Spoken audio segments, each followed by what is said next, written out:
बच्चों का दिवाला। आहाना का सफर। एक सुबह आहाना परी अपने दरवाजे की तरफ से एक मुर्गे की आवाज़ सुनते हुए उठती है। हैरत में वो दरवाज़ा खोलती है तो देखती है कि ये आवाज़ निकालने वाला कछुआ है। कछुआ आहाना को देखते ही दरख्वास्त करता है, सुबह से ही मैं ऐसा हूँ कुकड़ू कुड़ू, मैं एक कछुआ हूँ, मैं देर तक सोता हूँ, मुर्गे की तरह नहीं हूँ कुकड़ू कुड़ू। आहाना कछुए को यकीन दिलाती है कि वो उसे असली हालत में वापस ले आएगी। वो जादुई बाजार के तबीब के पास जाने के लिए निकल पड़ते हैं। रास्ते में जब वो एक दरख्त के नीचे से गुजरने लगते हैं तो अचानक एक खूबसूरत ओपरा गाना सुनते हैं।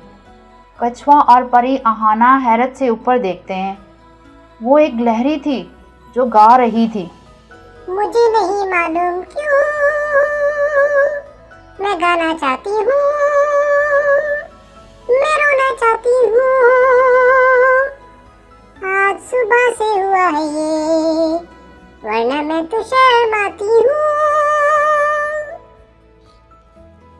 आहाना गिलहरी को सफ़र में शामिल होने के लिए बुलाती है। उसे समझाती है कि वो दवा लेने जा रहे हैं।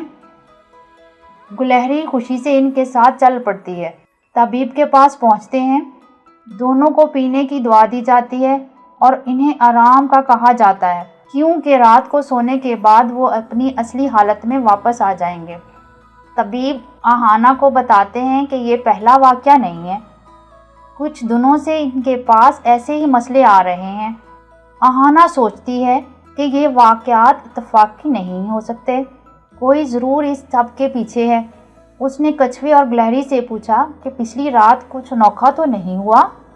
गिलहरी को कुछ अजीब याद नहीं रहता, लेकिन कछुए ने बताया कि एक गुलस्तार ने उसे चमकती हुई मिठाइयाँ दी थी। गिलहरी को भी याद आया कि उसे भी एक और गिलहरी ने चमकती हुई मिठाई दी थी।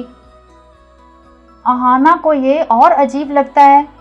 उसने फैसला किया कि वो मामले की तह तक जाएगी और इन सब से मिलेगी जिन्होंने उन्हें मिठाइयाँ दी थी। सबसे पहले आहाना मिठाई के बारे में पूछने के लिए गुलस्तार के पास जाती है। गुलस्तार ने बताया कि उसने वो मिठाई एक चमकती हुई दुम से हासिल की थी और उसे कहा गया था कि वो आगे भी बांट दे।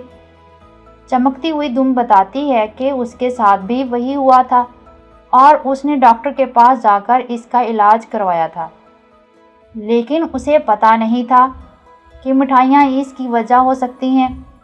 रास्ते में इन्हें मिलने वाली गिलहरी भी वही कहानी दोहराती है। उनकी मुहिम के दौरान आहाना दूसरे सताए गए जादुई जानवरों से मिलती है जो चमकती मिठाइयों से असरअंदाज हुए हैं।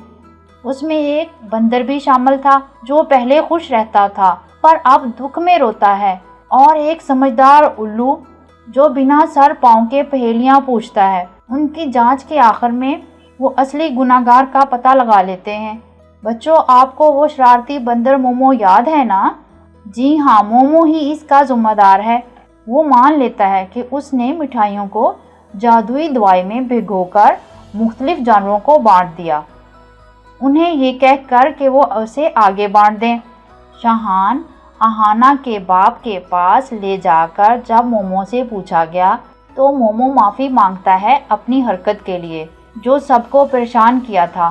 शाहान उसे माफ़ कर देता है इस शर्त पर कि हर रोज़ मोमो वही मिठाई खाएगा और जिस जिस जानवर को उसने तंग किया है एक दिन के लिए उनकी मदद करेगा। अगर आपको ये कहानी पसंद आई है तो सब्सक्राइब करना ना भूलें और दोस्तों को भी शेयर करें।